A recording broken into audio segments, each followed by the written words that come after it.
Good morning, everyone, and welcome to the City Possible Plaza. Thank you so much for coming to our opening Tech Talk Policies for the People, um, pioneering or a sustainable and inclusive urban future. It's getting my days mixed up. I'm Maddie Callis. I have the pleasure of co-leading the City Possible Network, and I'm here today with some most amazing panelists. I'm going to kick it off and let them introduce themselves, but the common thread that really brings this panel together in our discussion is that all of these people act at the local, the national, and the advocacy level. So as you're thinking of, you're going to give us your brief bio facts, so name, where you're from, why you're here. What is it that your role and your contribution does to really enable the theme this year? The theme of the expo, the cities made of dreams, which is just so brilliant. It's definitely at a time we need that. So also your comment on what defines a city of dreams. Artie. I'm Artie Tandon. I am the CEO of Smart City Expo Atlanta, and we are the first and only U.S. edition of this conference here, Smart City Expo World Congress. And your city of dreams? My city of dreams? Yeah. As in where I'm from? No, like describe it. Oh, What's my city of dreams. Oh, well, so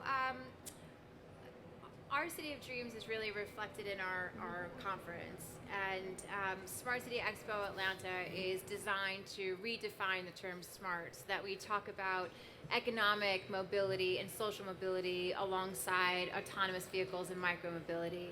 We're very focused on equitable infrastructure, not just intelligent infrastructure, and we've made sure that the people who are part of the community sit at the table alongside us as we work on policies. Perfect. So making sure it's inclusive. Hi, thank you, Maddie. Thanks, MasterCard, City Possible, for having me. I'm Patricia Hawley-Purcell. For the past year and a half, I've been working for the UN Global Compact, mostly focused on their cities program. And before that, working for UN Habitat, based in Nairobi, which is the urban arm of the UN.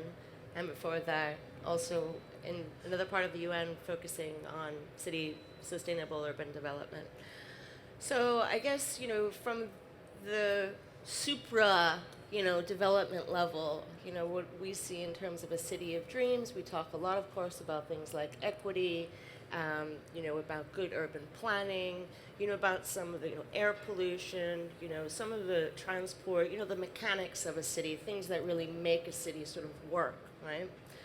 But when I start thinking a bit more deeply about a city of dreams, I think it's about people coming together from different parts of walks of life and backgrounds and areas of expertise.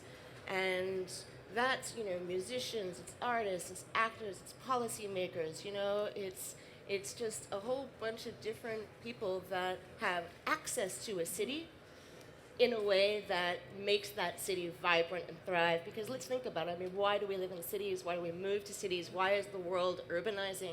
It's urbanizing because it gives people job opportunities, right? Because agglomeration sort of, fosters, and facilitates creativity and solution making, right? Mm-hmm. So my city of dreams is where that vibrancy is really evident in all different people coming together and having access to the greatness that makes the city. Mm-hmm. Perfect, Patricia. Thank you. Meredith? And Meredith is going to describe her 3 hats that she has. Good morning, everyone. Thank you for having us. My name is Meredith Watchman. I'm the co-founder of Women in Smart Cities Global, of which MasterCard was one of our first sponsors, and Maddie was a founding member, so I'm really actually quite proud to be here with you guys today. I'm also the chair of the Internet of Things Alliance, Australia's Smart Cities workstream, and my day job is the head of international engagement for the City of Sydney. I spent a long time, about 5 years, living in Hong Kong, and for those of you who know the area, you might have been to Macau. Macau's PR tagline is Macau, the City of Dreams. Macau makes 7 times more money than Las Vegas. For those of you who haven't been there, it's a pretty money-centric feeling when they talk about the City of Dreams. But in Sydney, Australia, when we think about the City of Dreams, we think about a just transition. So we spent a lot of time and energy thinking about how do we shift towards a workforce for the future? How do we ensure that we have the skills within our city area that's going to ensure our economic resilience for the future. We aren't just looking for a smart city that's going to deliver the bells and whistles. We want to make sure that our citizens can see themselves in our positioning, in our strategies, and in the way that we're interacting with the rest of the world. So the City of Dreams for me is one in which the unique characteristics, the culture and the identity of our individual citizens is our brand. Very good. And Todd, you have it's weird to moderate a panel when you know everyone. Todd has the fortune of working with cities around the globe and previously worked for my hometown as well. Indeed. So currently I work for Bloomberg Associates. It's the nonprofit consulting group of the Bloomberg Philanthropies. I'm joined by my colleague Tess O'Brien, and she and I are very fortunate to work with cities around the world, largely in the Americas and Europe. And previously I was in New York City in the Bloomberg administration as the first deputy commissioner of the Mayor's Office of Media and Entertainment. So largely our work is focused on digital strategies and helping cities to create strategies that enable residents to have access to services, to be better informed about what their government's doing for them, and to have a voice in government. And my city of dreams is somewhat pragmatic. It's really to create a frictionless interaction between residents and cities. We often sit with web developers within city government, and they'll talk about private sector practices of creating sticky websites to have people spend as much time on the website as possible. And our advice is really the opposite, is that people coming for public services want to spend as little time as possible. They want to be able to easily get those services on their mobile device, or to come for a very short period of time. So my dream is that the interaction with city governments becomes seamless. I love that phrase you use, frictionless interaction. I was like noting that. I think what's so exciting is that on the stage here we have perspectives at all levels, whether it be an international NGO governing body or even down to like the city council level. And I think one thread we can pick up on is equity should really be front and center when we're talking about policies that really shape people's lives and how they engage with the city. But with there being so many kind of pressing challenges, economic, social mobility, sustainability, air quality, how do we really tap into like what is the most pressing issue? And I think this question is timely in a forum like this because you have people that act on all levels. True change and collaboration can take place in a venue like Smart City Expo. Tricia, why don't you go first? Thanks, Maddie. So I think there's, you mentioned the finance, right? Which of course is, I think, key. Money talks. Right, money talks. And the thing about, cities is, I guess the first thing to say is my observation is that cities have more in common than not, right? That's both in terms of their challenges, but also the solutions that they're adopting for those challenges and also their aspirations, right? I mean, no city doesn't want to have, a great transit system. No city doesn't want to have, affordable housing. No city doesn't want to have, great entertainment and all the things, again, that make a city really vibrant and, and livable, right, and equitable. So I think there are different degrees of challenges that cities face. But I think there are, again, more common solutions and commonalities among the cities than not. So I guess, is that me? Am I having feedback? I think it's me, so I'm trying to move my I'm sitting up wire, straight so. thinking it's the mic touching the back of my chair. Okay. I think we all think it's each one of us. Okay, sorry. So I guess, one of the things I want to just quickly highlight of what we've been doing recently is we launched an expert group on investing in the Sdgs in the cities. It's a long name. We're trying to think of a better one. But it involves different levels of the European Commission and foundations, philanthropic organizations. It involves city networks that represent cities, and MasterCard, and City Possible is part of this expert group.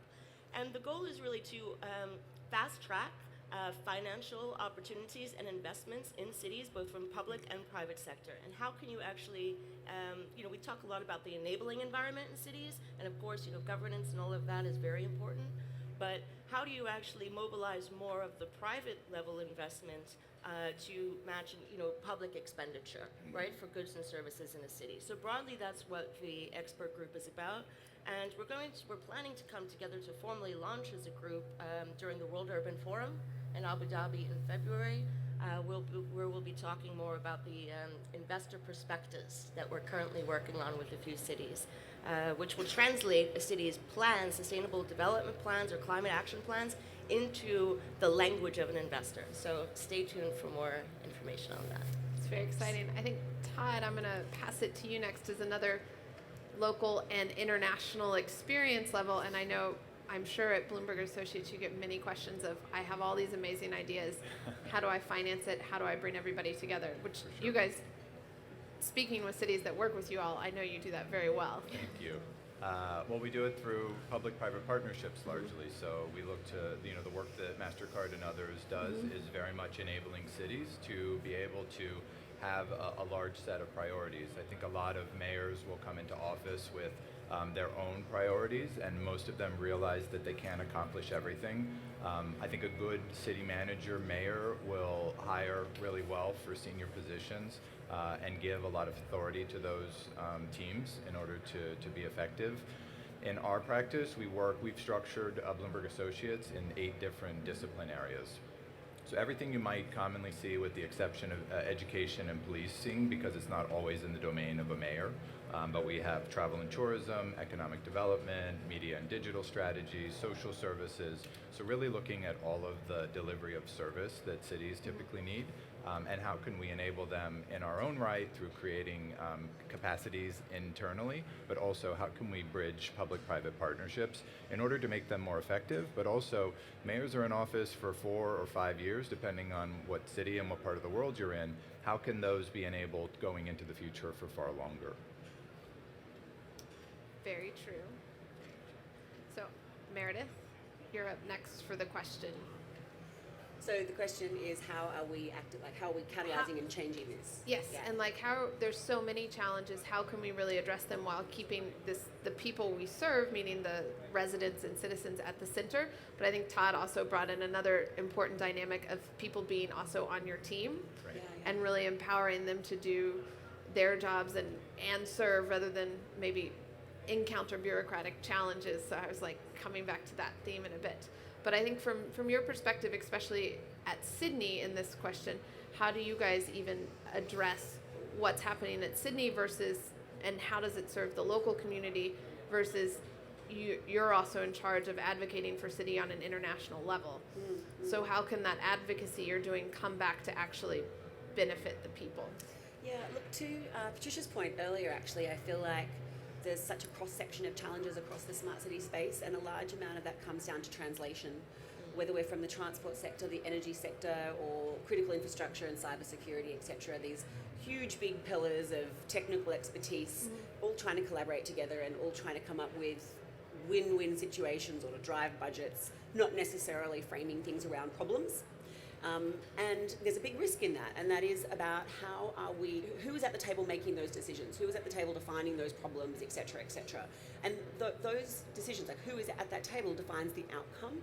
So for me personally, the way that I look to change that type of space is to ensure that we have diversity and inclusion in the design, in not just the design of these decisions, but also in the stakeholder engagement that we go through for those decisions, and then also in the professional development, to Todd's point, ensuring that your team itself is also diverse. Because unless you have a really comprehensive approach to the type of systems think that is representative of the citizens that are in your city, then you're never going to have an outcome that is authentic, that is localized, and that's actually going to have an enduring tenure.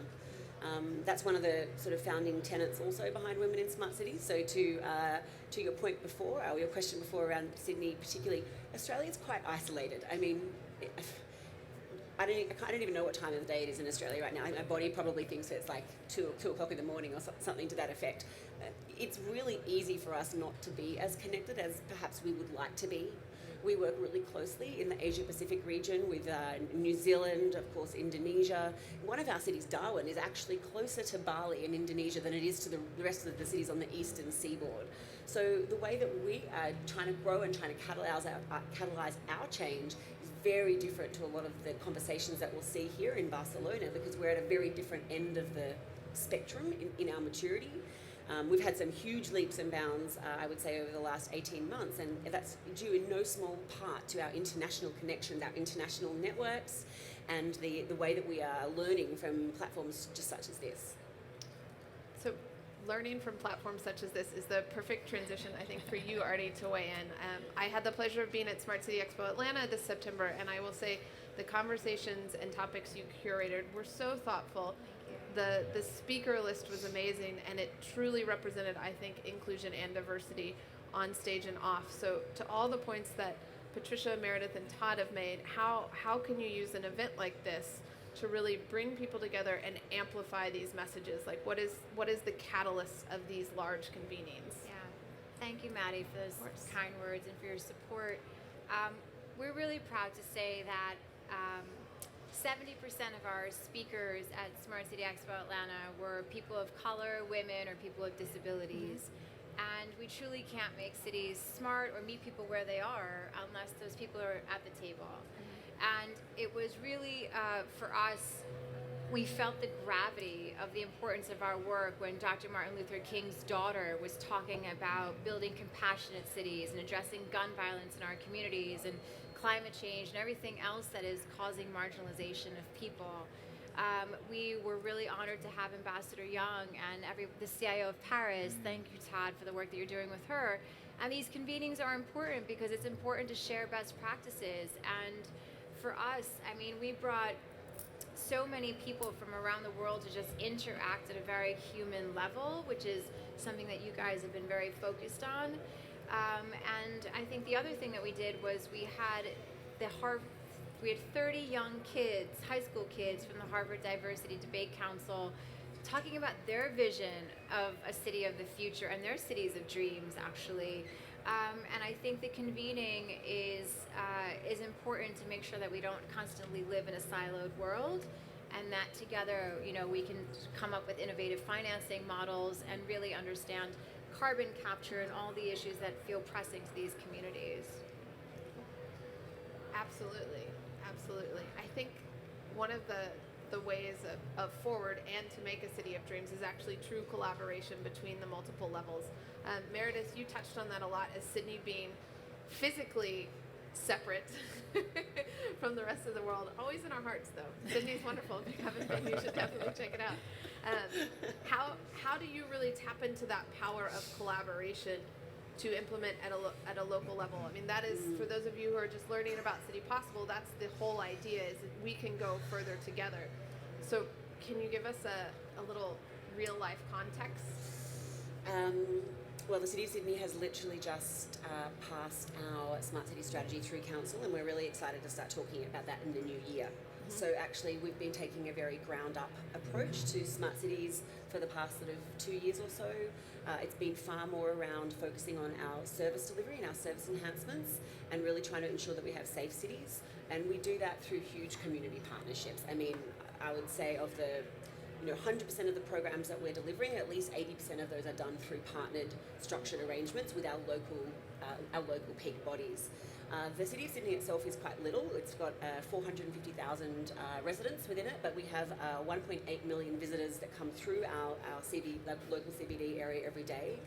The city is actually a tiny little footprint in what is a huge metropolitan city of around 6 million people.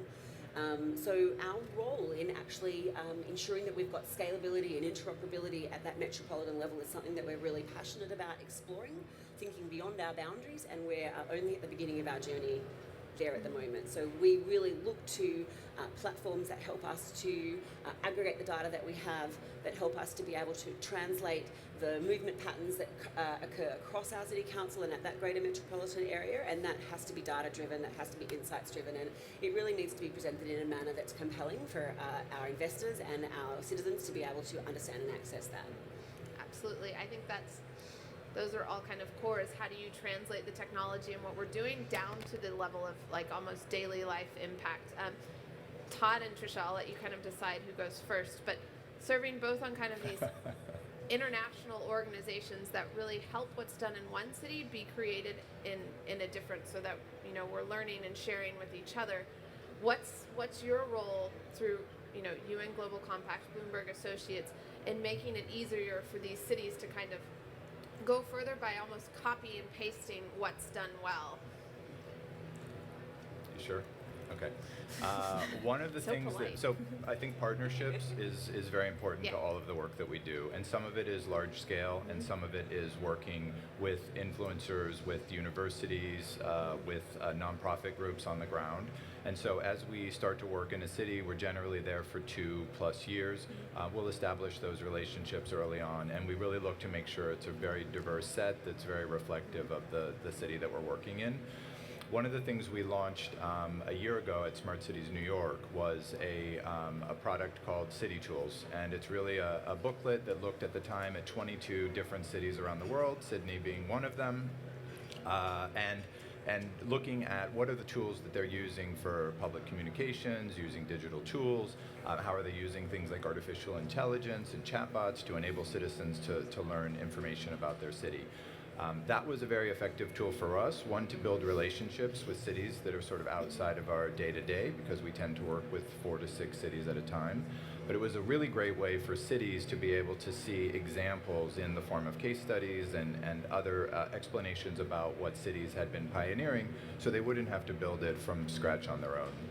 And we've just completed the same for London. We just launched last week with Theo Blackwell, who's the Chief Digital Officer for the City of London, who's around somewhere today, and Eddie Copeland, who runs the London Office of Technology and Innovation, which connects the 33 boroughs of the City of London so that they can do the same thing and have that interoperability between those boroughs, because till now they've been acting as independent bodies. So there's a lot of knowledge that can be transferred locally and internationally.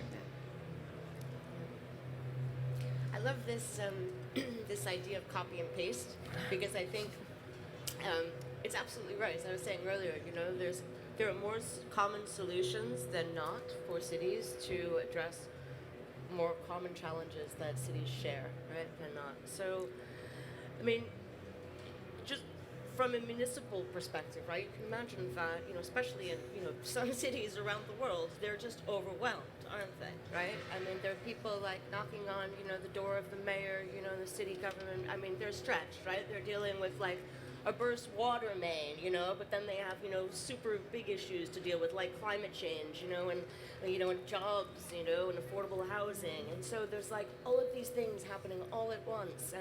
And so, I think the ability to help facilitate, some shared priorities, which, were mentioned earlier, is really helpful. And when I've engaged in, sort of some of the events that City Possible has put on and other sort of platforms like that, what you find is that the more the cities are able to come together and actually understand, different challenges that they have and the different solutions that are out there, I think it creates this, it engenders sort of trust, and it also empowers cities to accelerate the kind of transformations that they're looking for.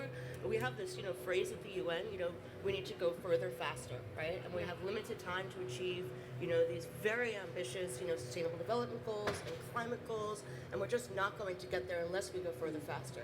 So I don't think that we need more collaboration. We need more platforms that bring cities together and help them, really feel like there are pathways to the solutions, that they can just jump on that track because that track is moving, and they don't have to wait, 5 years or 10 years or, for the next municipal budget cycle or whatever it is, or even political cycles, and that also goes back to ensuring that different parts of and I already said it earlier about the community being so involved, different parts of the city have to be actively engaged, because the solutions, that you put in place, they have to outlive political cycles, right? Yeah, right. So this is one of the things that I think the great benefits of these types of platforms. So I encourage a lot more of it. Yeah. Thank you. You're a convener. I've seen it several times through and through.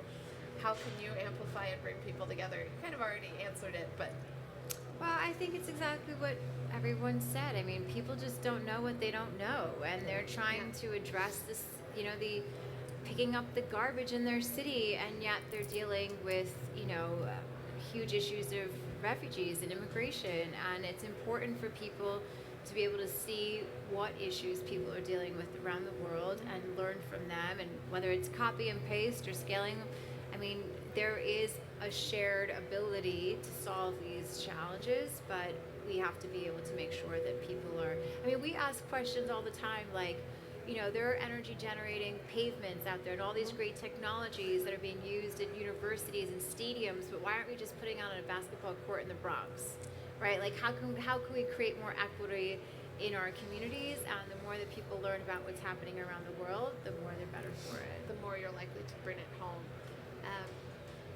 Excellent point. On that note, I want to open up to questions in the audience. We've got these. Yeah. There might be a mic for questions. I don't know.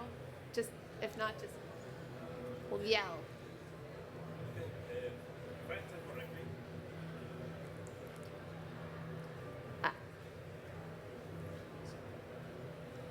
Hello, thank you very much for the time for the question. Yeah. And introduce yourself. My name is Juan Pablo Maidana Salazar from Marketing por Datos. It's a startup dedicated to try to help to bring some standards for the tourists that arrive from the port to go after to the smart cities. And that is exactly what, if I understand correctly, everybody speak about a new standard. When they say in a way, what is the basis one city needs to have to be called smart? My question is, what is this smart standard every smart city needs to have to do the smart welcome for everybody who arrive from everybody in the world? Mm-hmm. How the city adapts for every single person? Do you have a question and something already created about this? You listened something about this before? Mm-hmm. So if there's all the different smart technologies, how do you decide where to start? How do you measure what's most important in the scaling?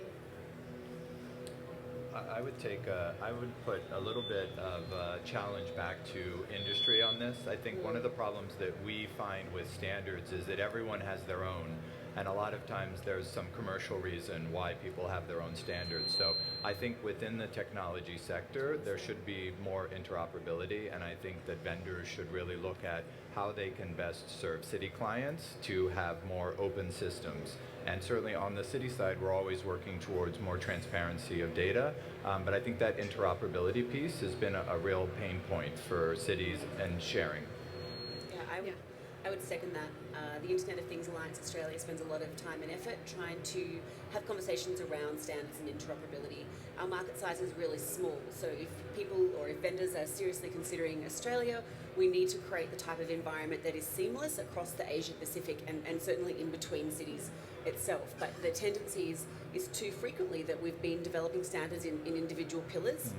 To your point around tourists, just to tie that straight back, I talked before about how something like 2/3 of the people that we're really providing services for don't live within our city. We're talking about international students, we're talking about tourism specifically, but we're also talking about people who commute to our city to work there on a daily basis, or potentially even through our city on a daily basis. So if we don't have those standards in place that help us, that are kind of global, that help us to welcome people so that the technologies that they bring with them work seamlessly within our city, then we're fundamentally tripping over ourselves. I know it's a little bit of a plug, but I'm such a massive transport fan that I really just have to say how excited I was when MasterCard brought their touch transport solution to the ferries within Sydney. I mean, that was a really big deal for us. I mean, we travel from city to city to city, and we use different Opal cards or Mikey cards or Octopus cards or whatever they are. But this was a huge, big turning point for us, and we're seeing it more and more around the world. But that type of technology has really going to deliver. Not only does it deliver an amazing experience for our tourists and for our residents, but it then helps us as a city to derive insights around our visitor economy, that in turn provide us with better revenue streams to be able to deliver different services that we can directly funnel towards communities, vulnerable communities, that we otherwise couldn't have afforded to have done. Very quickly, I love this question because it's a perfect example of shared challenges and shared solutions that cities face. I live here in Barcelona, and so in terms of tourism and cruise industry and all of that, there's of course huge benefits, but also really big challenges. So I'd love to also talk more about that offline. Interoperability is one of MasterCard's favorite words. Yeah. Yeah, because just you go to, as Meredith said in the transit example, you go to a city, you want to be able to get on public transit without having this experience of thinking like, how do I buy a ticket? I have not taken public transit in cities because I didn't know how to buy a ticket. So how can we start to create this experience as a citizen and as a resident so that you can navigate wherever you are and feel like a part of the community? Question? Oh, very good. Sorry. We have just very quickly, yes. I don't. Can you hear me? Yes. Okay, sorry. Thank you. So I love this panel. I got to tell you, you guys are amazing. You don't hear words like equity and fairness and people at the table. You don't hear that all the time. My question becomes when I watch the cable industry with these big things like this, they ended up with a redlining when they rolled out their services. Internet created the digital divide. How do we know that this new sort of level of infrastructure isn't going to repeat that same pattern? I've heard a lot of good stuff, so I'm getting very confident. But I'm curious, how do we avoid, for example, smart is not like Maddie said, it's an expensive thing. There's things that you got to get your money back if you're going to do public-private. How do we make sure that people in public housing are going to get this at the beginning? I mean, I think that's why we convene the people that we do, to make sure that the right people are sitting at the table. I think for so long people haven't had a voice because they don't know what they're asking for, and they just want to know, like you said, that we're going to get broadband and public housing. They don't know how, they don't know why, they don't know what is creating the challenge for, or the barrier to entry to do that. And I think that the more that people start to understand, I think for us it's an education thing, right? Like, I think so many of the citizens don't actually understand the issues around them, and the more that we can continue to meet people where they are and go out and start explaining to them how the technology is going to impact them, or the lack of technology is going to impact them, I think that's the only real way for us to move forward, because then they will have a voice and make sure that the policies that are put in place are representative of their needs. I think your question is very valid. I think ultimately, at least in democratic nations, what's important is who is being voted into office. I think that your local representatives are, at least in our case, are our bosses and are giving us direction and are doing the implementation. I participated in, there's a group called Code for America, founded by Jen Palka, based in San Francisco. And she has a global chapter called Code for One. I believe it's Code for One. And I attended one of their annual meetings, and there was a gentleman from an African nation, I can't remember which one, who said, many of you are talking about enabling government, empowering it to become more efficient. He said, I work in places where we don't want government to be more efficient because the government's not doing what's in the best interest of the people. So I think ultimately, again, if you're lucky enough to live in a country where you get to choose who is running your city, that you pick good people to go into office. I think there's a lot of power in bringing together all these different sort of players so that we can ensure an inclusive future that actually is for all, and look at how we can apply technology across the board to all levels of society. And I love that you had the last question, Clayton, because that's definitely what will be explored throughout the Tech Talks on the next several days. And I know you have a lot of insights on digital equity, so you should come back at 1:30. I'll be on the panel. 1 o'clock, yeah, exactly. Yeah. And I know panelists hate this, but I'm going to ask you to give a one-word answer, only one word for the last question. What's the most important issue for cities in the future that help us, make and really create the city of dreams? As I start. Yeah. If you're going first, go for it. Anybody can throw it out. One issue. It could be more than one word, I guess. Well, I want to work along lines of what Clayton said. The digital divide is really, I think, going to be the defining factor going forward. My one word is access. But that's not just access to, things that we care about, like the sustainable development core things, like affordable housing and all of that. Of course, access to that. But also access to everything else that makes a city great. That's theater, that's art, that's film, that's music, yoga, education. My one word is human, and it's to the point of digital divide again as well, in the sense that we need a just transition towards the way we approach intergenerational sustainability, whether that's economic, environmental, or social. Todd? And I would say proactivity. I think that cities are often in a situation where they have to be very reactive, but being proactive and planning for the future and in scaling successful measures. Okay, good. So thank you guys so much. You have one last request as panelists. Over there on the other side, we have a wall that says Cities Made of Dreams. So I'm going to ask you all to go and write and sign your name, the one word that made the city is made of dreams. You all are welcome to do the same, and please come back for our next Tech Talk, and looking forward to interacting with you here in the City Possible Plaza over the next 3 days. Thank you. Thank you. Coming through.